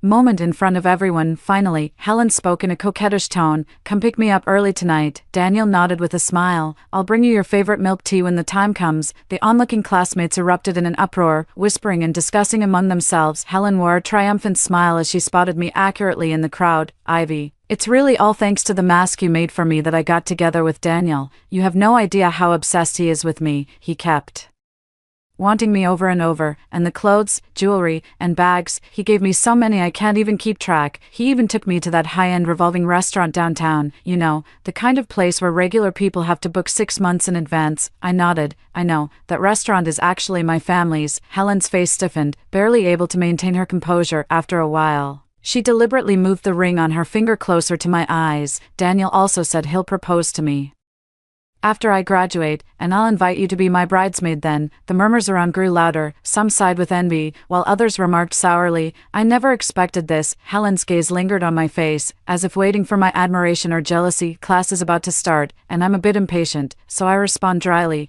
oh, wish you happiness then. The smug look on Helen's face instantly freezes. As if she didn't expect me to react this way, she pauses for a moment, then leans in closer, shaking the ring even more vigorously. Is that all you've got to say, Ivy? If you had participated back then, Daniel and I wouldn't have stood a chance. Yeah, that's great. I cut her off, my gaze shifting over her shoulder toward the school building. Class is about to start. I'm heading out first. Helen was instantly furious, but could only watch helplessly as I walked away. From that day on, Helen started frequently leaving early, returning late, and even skipping classes. Later on, she was even absent for several days in a row. The counselor asked me about the situation, and I answered honestly, oh, you mean Helen, she's dating Daniel now. Hearing it was related to Daniel, the counselor also gave up on the idea of intervening, only reminding me not to follow Helen's example. I nodded, completely unconcerned. With Helen gone, we actually felt more relaxed and comfortable, able to enjoy the air conditioning at a normal temperature in the dormitory, even when the temperature reached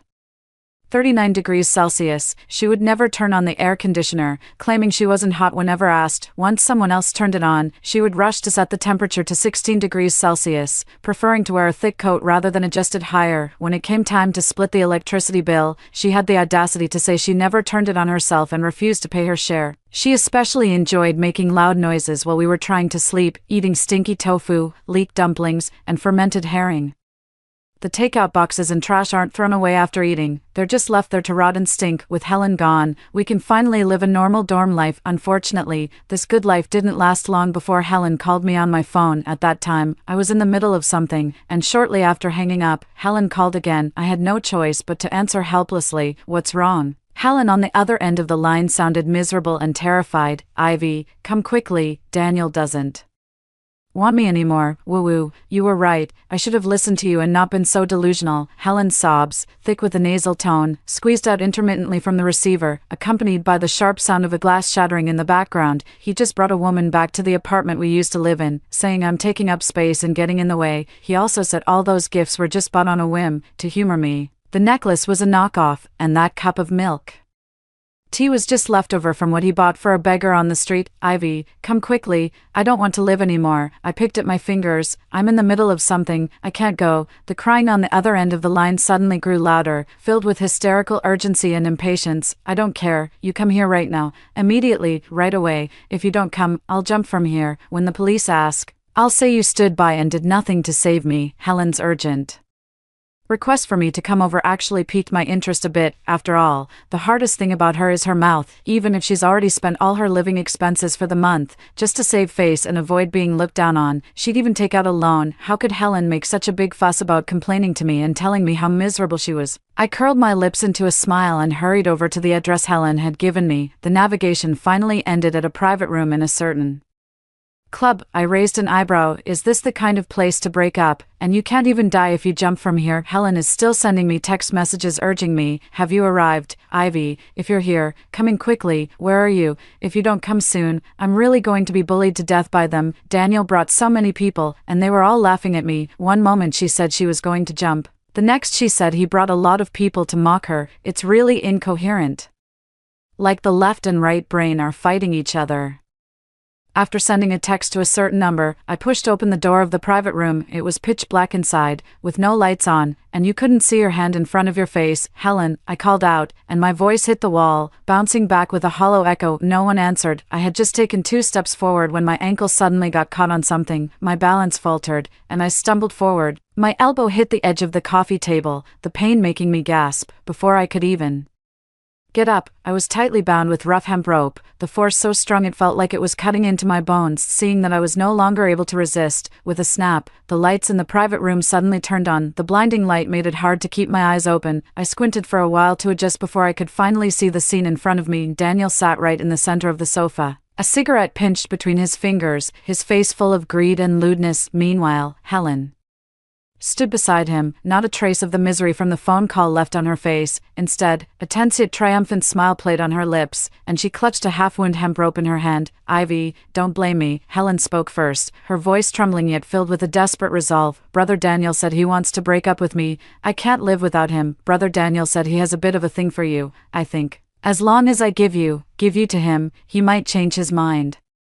As she spoke, she moved a little closer to Daniel, as if seeking his approval or trying to bolster her own courage. "Look, you come from a good family, and so does Daniel. Why not just be together? I don't mind sharing him. It's better for Brother Daniel to be with you than with those sketchy women, right?" I stared at Helen, feeling nothing but pity and amusement for her, to keep someone who clearly doesn't love her. She could actually come up with such a despicable plan, using her roommate as a bargaining chip. She was even willing to help him cheat. Daniel remained silent, just casting that slimy gaze over me. As soon as Helen finished speaking, he suddenly let out a low chuckle, the sound dripping with undisguised frivolity, and reached up to pinch my chin. "She's not wrong, Lynn Ivy. Though your temper is nothing to write home about, your face is passable. It would be an honor for you to spend a night with me. Don't worry. I won't treat you poorly. You can become one of my lovers."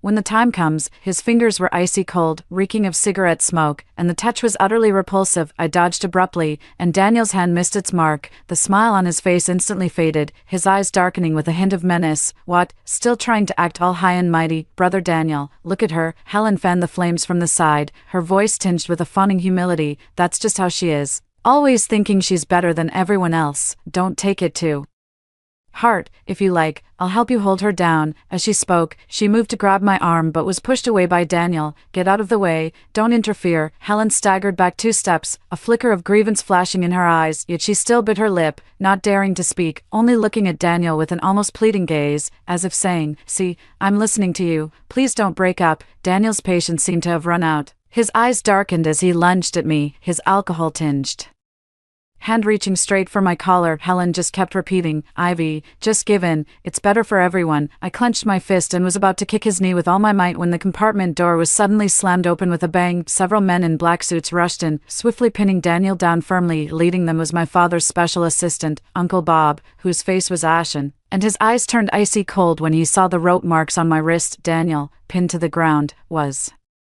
still struggling and cursing angrily. "Do you know who I am? How dare you mess with me? Believe it or not, I can get your boss fired tomorrow." He glanced at Uncle Bob, and seeing him dressed in an ordinary suit, he looked even more disdainful, putting on airs in front of me. Uncle Bob ignored him and just gave a slight bow to me. "Are you all right, miss?" Daniel sneered. "What, miss? Are you putting on a show? Lynn Ivy is just an ordinary student. Don't try to fool me. I've never heard of any damn Lincoln family." I walked up to Daniel, looking down at him from above. "Haven't you heard of the Lincoln family? No wonder. The James family is nothing but a tiny insect we can crush at any moment in our eyes. When your father met mine, he bowed even lower than you are now. The LA group, which your father begged to collaborate with last week, is our subsidiary. My father put me in charge of the approval." Daniel's pupils contracted sharply, his previous arrogance instantly replaced by terror. His lips trembled, and he was utterly petrified. The LA group, his face turned deathly pale, and cold sweat beaded on his forehead, trickling down his cheeks. The LA group is notoriously known in the industry as a financial giant. Last week, in order to secure the deal, James's father took him to 7 dinner meetings, only to be left waiting in the reception room until late at night each time, and in the end, they didn't even get to meet the vice president from LA. He knew all about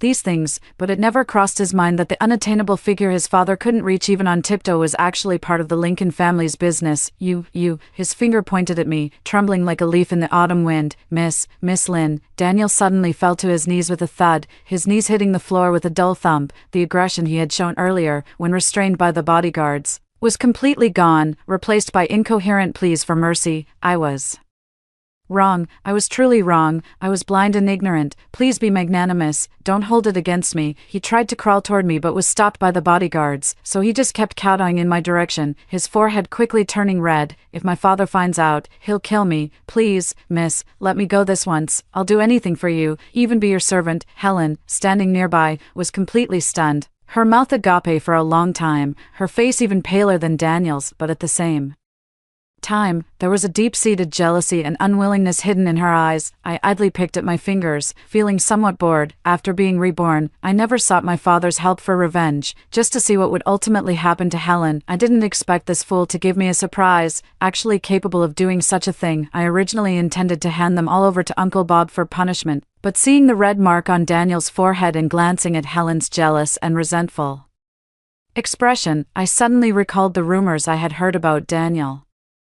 If that were true, Helen would. Thinking of this, I smiled. It would be such a pity if the show ended just like that. I suddenly came up with a great idea. Uncle Bob, I raised my hand to stop my assistant, who was about to speak, my tone lazy. Untie him. Daniel froze, his kowtowing motion halting as he looked at me in disbelief. When the bodyguard released him, he remained in a kneeling position, his knees leaving creases on the carpet. You're really letting me go? His voice trembled, his eyes filled with doubt and surprise. I gave a warm smile. Of course, you and Helen just made a momentary mistake. We're all classmates, so let's just let this go. The astonishment in Daniel's eyes gradually filled with an unbelievable light. A few seconds later, he suddenly threw himself down, his forehead hitting the carpet with a heavy thud. Teach, thank you. Thank you for your generosity. I won't dare to do it again. Seeing Helen still standing there in a daze, he turned his head sharply and glared at her, his voice filled with urgency. What are you just standing there for? Hurry and kowtow to the young lady. Helen was startled by his shout. As if jolted awake from a dream, her knees went weak, and she followed suit by kneeling, her movements so frantic she nearly tripped over herself. Her nails dug deeply into her palms as she suppressed the unwillingness in her eyes, reluctantly offering me an apology. A smirk tugged at the corner of my mouth. I paid no mind to her attitude and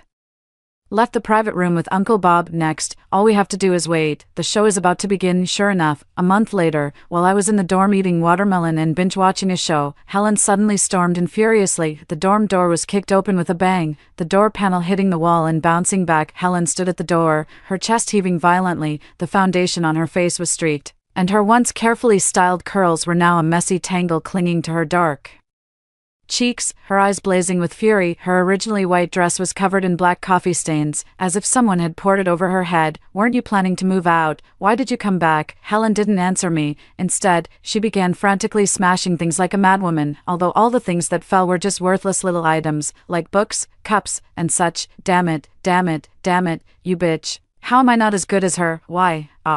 Go die, Daniel even splashed coffee on me for her. Why, go die, you bitch. How dare you steal my man? Over there, she was throwing a huge tantrum, while I calmly took a bite of watermelon. I had heard about Helen's story a long time ago. After the incident in the private room that day, Helen and Daniel went through a major crisis together, saw each other in a disheveled state, and their feelings quickly deepened. They soon fell into a passionate romance, sticking together all day, with a bond as strong as gold.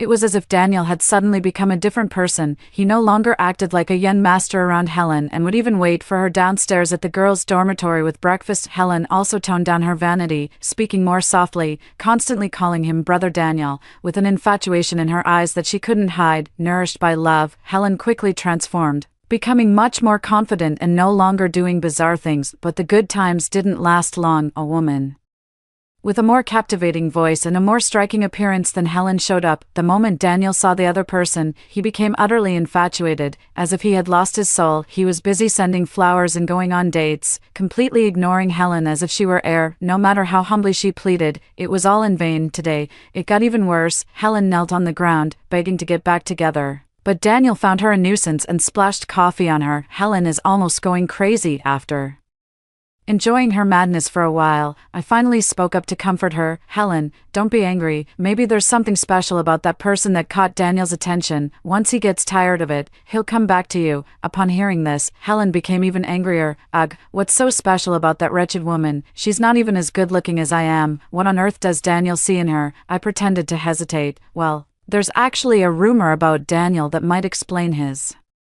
behavior. I'm not sure if I should say it, though. Helen's ears perked up instantly, and she looked extremely eager. What's the matter? Just say it. I took another bite of watermelon. Actually, it's just a rumor. The reason Daniel is like this is because he has a mental illness. What's it called specifically? I think it's called White Knight Syndrome. I smacked my lips and spat the watermelon seeds into the trash can. I just enjoy saving people who seem to be in a bad state, like a knight.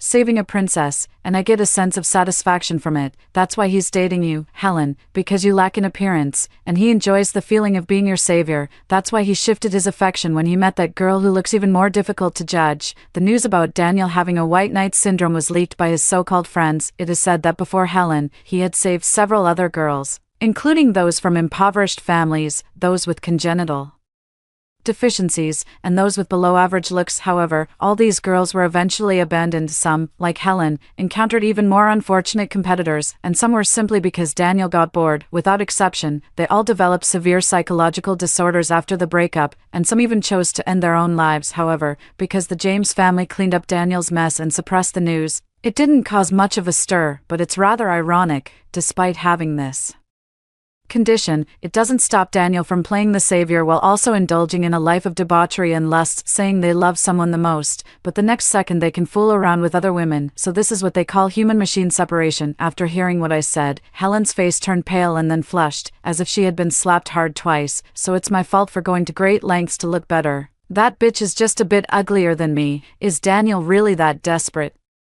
Helen blurted out, then suddenly realized something. Wait, if you say Daniel likes playing the savior, does that mean if I appear even more miserable than that girl, he'll change his mind and come back to me? Helen's eyes suddenly lit up, as if she had grasped a lifeline, her fingers unconsciously twisting the hem of her clothes. Yes, that's it. If he likes saving those who are more miserable, then I'll be even more miserable. I'll need him more than anyone else. She suddenly stood up, the chair legs scraping the floor with a piercing sound.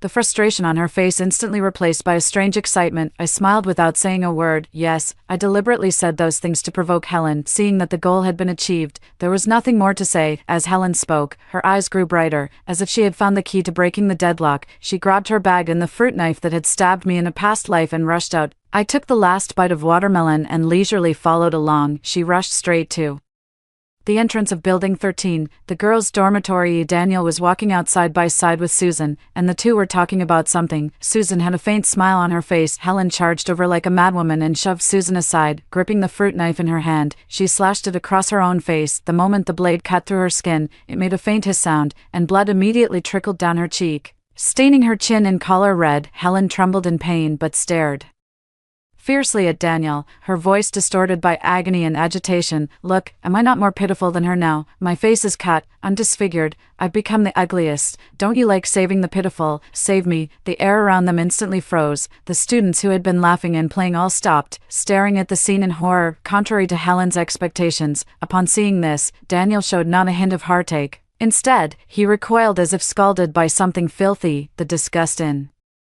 his eyes nearly overflowing. Can you stop using such underhanded tactics? I'm telling you, this is what disgusts me the most. Helen cried even harder, her blood and tears mixing together, smearing across her face, making her look ferocious and terrifying. Didn't you treat me well before just because you pitied me? Now I'm even more pitiful, so why won't you come back? Daniel's voice was full of disgust. I like helping people, but only those who are truly in need. I despise this kind of manufactured misery. It's just plain depressing. Did you think this would make me come back? Dream on. From today on, don't show your face in front of me again. Just the sight of you disgusts me. After saying that, Daniel turned to leave. Helen's crying abruptly stopped, as if her throat had been cut off. She stared blankly at Daniel's resolute back, the last glimmer of light in her eyes completely extinguished, replaced by a near-destructive madness. The moment Daniel turned around, she suddenly grabbed the fruit knife that had fallen on the ground and lunged at him with all her might, the blade plunging deep into his back. Daniel let out a cry of pain, staggering and collapsing to the ground, his shirt quickly soaked with blood. The surrounding crowd erupted into chaos, with screams and gasps mingling together. Some frantically pulled out their phones to call the police, while others backed away in fear. Helen stood frozen in place, her hand still trembling as it gripped the knife handle. A few drops of Daniel's blood splattered on her face, and her eyes were terrifyingly hollow. She looked at Daniel lying on the ground and suddenly began to laugh, the sound both piercing and sorrowful. Look, now you can't leave. None of us will have it easy. You were the one who provoked me first. It was you. Daniel lay on the ground, struggling to look back at her, his eyes filled with terror and disbelief. You. Before finishing the sentence, he lost consciousness. Helen looked at Daniel's face, then at her own blood-stained hands, and suddenly, as if all her strength had been drained, she collapsed to the ground. The sound of sirens grew closer and clearer, like a death knell. She knew she couldn't escape. Just 1 second before the police rushed over, she exerted all her strength, and the blade plunged into her own body. Daniel didn't die in the end, but that strike happened to hit his spinal nerves. He would spend the rest of his life in bed, with only his eyelids able to move. He could no longer be the savior. His previous actions were also exposed, and the James family group's stock plummeted. In an effort to salvage their reputation, the James family immediately announced their severance of ties with Daniel and offered compensation to all victims that would ensure their financial security for the rest of their lives. As for Helen, she was sentenced to 20 years in prison for intentional assault. The stab wound she inflicted on herself pierced her left lung. Although she survived thanks to timely medical intervention, it left her with lasting health complications. The winter in prison is especially cold. Every time it rains, her left chest feels as if a block of ice has been shoved into it, the pain so intense that it makes her break out in a cold sweat. Her cellmates find her troublesome and always give her a hard time. 20 years is long enough for a young girl to endure into middle age. The high walls of the prison have cut her off from the outside world. She is still alive, but it feels worse